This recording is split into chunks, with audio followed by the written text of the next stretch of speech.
నమస్తే, నేను మధు. మాజీ సీఎం జగన్మోహన్ రెడ్డి మీద ఎన్నో సిబిఐ కేసులు ఉన్నాయి. అందులో ఒకటి వన్ పిక్ కేసు. సో ఈ కేసుని కొట్టేయడానికి సుప్రీంకోర్టులో పిటిషన్ దాఖలు చేయబోతున్నారా? మరి సుప్రీంకోర్టు ఏం చెప్తుంది? ఈరోజు మనం తెలుసుకుందాం. ప్రస్తుతం మనతో పాటు ఉన్నారు సీనియర్ జర్నలిస్ట్ సిఎస్ రావు గారు. వారిని అడిగి మరిన్ని విషయాలను తెలుసుకుందాం. నమస్కారం సార్. సార్, అసలు ఈ వన్ పిక్ కేసు ఏంటి? జగన్మోహన్ రెడ్డి గారు దీన్ని కొట్టేయమని సుప్రీంకోర్టుకి ఎందుకు వెళ్ళారు? మరి సుప్రీంకోర్టు దీని గురించి ఎలా స్పందించబోతుంది? చివాట్లు పెట్టింది. ఒక రకంగా చెప్పాలంటే తిరస్కరించింది. ఆ వన్ పిక్ కేసును అసలు కొట్టేయమని చెప్పేసి వీళ్ళు పిటిషన్ వేశారు. పిటిషన్ వేస్తే లేదు దాన్ని విచారించాల్సిందేను, దానికి ప్రాథమికమైనటువంటి ఆధారాలు ఉన్నాయి, కిట్ ప్రోకో జరిగిందని చెప్పి ఖచ్చితంగా విచారించాల్సిందే అని చెప్పి చెప్పింది. సుప్రీంకోర్టుకి ఎందుకు పిటిషన్ వేశారు? వీళ్ళు తెలంగాణ హైకోర్టులో ఈ కేసును కొట్టేయించుకున్నారంటే ఇక్కడ హైకోర్టు కొట్టేసింది.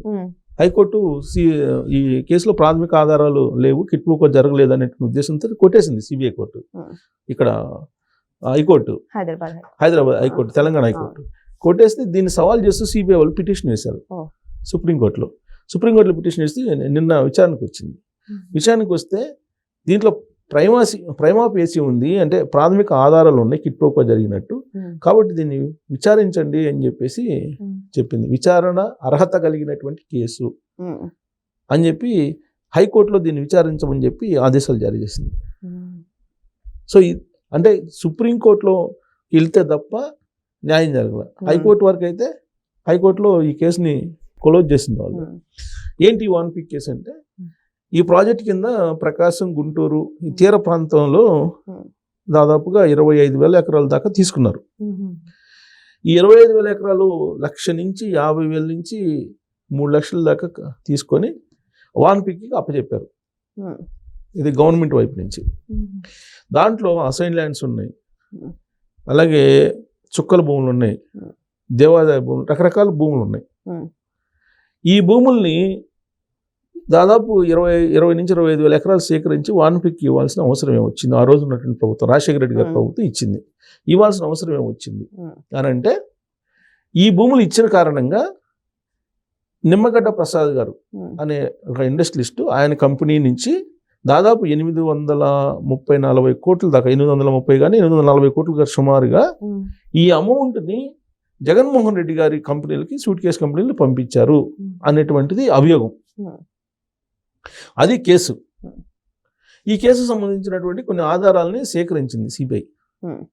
ఈ ఆధారాలు సేకరించినట్టు ఇన్వెస్టిగేషన్ చేసినటువంటి క్రమంలో అనేక మంది అరెస్ట్ కూడా అయ్యారు, జైలుకు కూడా వెళ్ళొచ్చారు. కొంతమంది అధికారులు వెళ్ళారు, కొంతమంది పొలిటీషియన్స్ వెళ్ళారు. కానీ తెలంగాణ హైకోర్టు ఈ కేసును కొట్టేస్తూ నిర్ణయం తీసుకుంది 2 సంవత్సరం క్రితం. దాని మీద ఛాలెంజ్ చేసి సిబిఐ అక్కడికి వెళ్తే ఖచ్చితంగా ఇది విచారించాల్సిన కేసేను అని చెప్పి అది ఆర్డర్ చేసింది. సరే, ఈ కేసేనా? జగన్మోహన్ రెడ్డి గారు ఇలా కేసులు కొట్టేయించడానికి అనేక ప్రయత్నాలు చేస్తున్నారు. ఇప్పుడు ఆల్రెడీ సిబిఐ కేసులు 10-12 ఉన్నాయి, ఈడీ కేసులు 7-8 ఉన్నాయి. వెరసి సుమారుగా 20 కేసులు ఆయన మీద ఉన్నాయి, ఈడీ కేసులు కానీ సిబిఐ కేసులు కానీ. ఇవన్నీ విచారణ దశలోనే ఉన్నాయి. ఇది దాదాపు 10-12 సంవత్సరాల నుంచి విచారణ దశలోనే ఉన్నాయి. ఏదైనా ఒక కేసు ఫైనల్కి వచ్చింది అనుకోండి, తీర్పు చెప్పడానికి, అక్కడ జడ్జి మారిపోవడము, లేదంటే నాట్ బిఫోర్ అని అంటే ఈ కేసు నేను విచారించలేను, ఇంకొక బెంచ్కి తరలించండి అని చెప్పి ఉన్నటువంటి జడ్జి చెప్పడము, ఇలా జరిగినాయి. దాంతో విచారణ మళ్ళీ మొదటికి వచ్చేది. మొదటికి వస్తూ ఇప్పుడు ఏ కేసు కూడా ఇంతవరకు ఫైనల్ కాల. పైగా డిశ్చార్జ్ పిటిషన్లు వేస్తున్నారు. ఈ కేసులు మేము కేసులు కొన్ని విత్డ్రా చేసుకుంటున్నాం అని చెప్పి డిశ్చార్జ్ పిటిషన్లు ఒకవైపు. అసలు ఈ కేసులు మాకు ఉపశమనం కల్పించింది, ఈ కేసుల్లో ఆధారాలు లేవని చెప్పి వీళ్ళు పిటిషన్లు వేయటం, ఈ కేసులను కొట్టేయించుకునే ప్రయత్నం చేస్తున్నారు. సరే, న్యాయపరంగా మనం దాన్ని తప్పుపట్టాల్సిన అవసరం లేదు. న్యాయస్థానాల్లో ఏది కరెక్ట్ ఏది తప్పు అనేది జడ్జెస్ నిర్ణయిస్తారు. న్యాయస్థానాల్లో లేదా న్యాయ వ్యవస్థలో ఉండేటువంటి లూప్ హోల్స్ని వాడుకోవడం అనేది కామన్. వాటిలో ఉండే లూప్ హోల్స్ని వాడుకుంటూ రకరకాల ప్రయత్నాలు అయితే చేస్తూ ఉన్నారు. ఇప్పటి వరకు జగన్మోహన్ రెడ్డి గారు 16 నెలల పాటే జైలు జీవితం గడిపారు. ఈ మిగతా జైలు జీవితం ఉంటుందా ఉండదా అనేది ఈ కేసుల తీర్పు మీద ఆధారపడి ఉంటుంది. ఇప్పుడు బెయిల్ మీద ఉన్నారు ఆయన. ఈ బెయిల్ మీద ఉన్నటువంటి జగన్మోహన్ రెడ్డి గారు యాక్చువల్గా వ్యక్తిగత హాజరు నుంచి మినహాయింపు పొందాడు. లేదంటే సిబిఐ కోర్టులో ప్రతి శుక్రవారం నాంపల్లి కోర్టులో హాజరు కావాలి. ఆయన వ్యక్తిగతమైనటువంటి హాజరు నుంచి మినహాయింపు పొందారు. ఆ మినహాయింపు కొనసాగుతూ ఉంది. యాక్చువల్గా ముఖ్యమంత్రి అయినప్పుడు ఈ మినహాయింపునిచ్చారు. ముఖ్యమంత్రి పదవి దిగిపోయి కూడా 2 సంవత్సరాలు అవుతుంది. కానీ ఇప్పటి వరకు కూడా సిబిఐ ఆయన్ని వ్యక్తిగతంగా హాజరుపరచమని చెప్పి పిటిషన్ వేయలా. కేవలం ఆ మధ్య లండన్ వెళ్తే లండన్లో ఆయన ఏదో పోతూ ఒక పనికిరాని పని చేయనటువంటి నెంబర్ ఇచ్చాడనేటువంటి ఉద్దేశంతో లండన్ నుంచి రాగానే ప్రవేశపెట్టండి అని చెప్పి కోర్టు చెప్తే అప్పుడు కోర్టుకు హాజరయ్యారు ఈ మధ్య. ఆ కోర్టుకు కూడా హాజరు కావటం ఎలా, మీకు ఇక్కడ మన బేగంపేట ఎయిర్పోర్ట్ ప్రత్యేక విమానంలో బెంగళూరు నుంచి ఇక్కడికి వచ్చాడు, బేగంపేట వచ్చారు. బేగంపేట నుంచి ఒక పెద్ద ర్యాలీగా కోర్టుకు వెళ్ళారు. ఇవన్నీ చూపించి నేను వస్తే ఇదిగో ఇలా ఉంటుంది scene, law and order problem వస్తుంది, ఇంతమంది పబ్లిక్ గ్యాదర్ అవుతారు, కాబట్టి ప్రతి శుక్రవారం భౌతికంగా హాజరు కావడానికి ఇబ్బంది పరిస్థితులు ఉన్నాయి అనేటువంటి ఒక రికార్డు కోర్టుకు సబ్మిట్ చేస్తే కోర్టు యాక్సెప్ట్ చేస్తుంది. కోర్టు యాక్సెప్ట్ చేసింది, లేదంటే ప్రతి శుక్రవారం హాజరు అయ్యి ఉండేవాళ్ళే కదా. సో ఇప్పుడు ఆయన హాజరు కావట్లేదు. ఇప్పుడు ఈ కేసుల్ని కొట్టేయించుకునేటువంటి పనిలో ఉన్నారు వాళ్ళు. సరే, ప్రభుత్వం వైపు నుంచి ఎంతవరకు పోరాడుతుంది, సిబిఐ ఎంతవరకు పోరాడుతుంది అనేది రకరకాల కేసుల్లో మనం చూస్తూ ఉన్నాం. ఇప్పుడు అవన్నీ సిబిఐ కేసులు కానీ, లేదంటే కిట్ప్రోకో కేసులు అన్ని. ఇప్పుడు ఓబులాపురం మైనింగ్ కేసు అది కిట్ప్రోకోనే, ఓబులాపురం ఉంది. ఆ తర్వాత శ్రీలక్ష్మి గారని ఆవిడ ఐఏఎస్, సీనియర్ ఐఏఎస్, ఆవిడ జైలు జీతం గడిపొచ్చారు కదా. అలాగే బిపి ఆచార్య, ఇలాంటి వాళ్ళు చాలా మంది, శ్యామ్యులు, ఇలాంటి వాళ్ళందరూ జైలుకి వెళ్ళి వచ్చారు. చాలా మంది ఐఏఎస్లు వెళ్ళి వచ్చారు.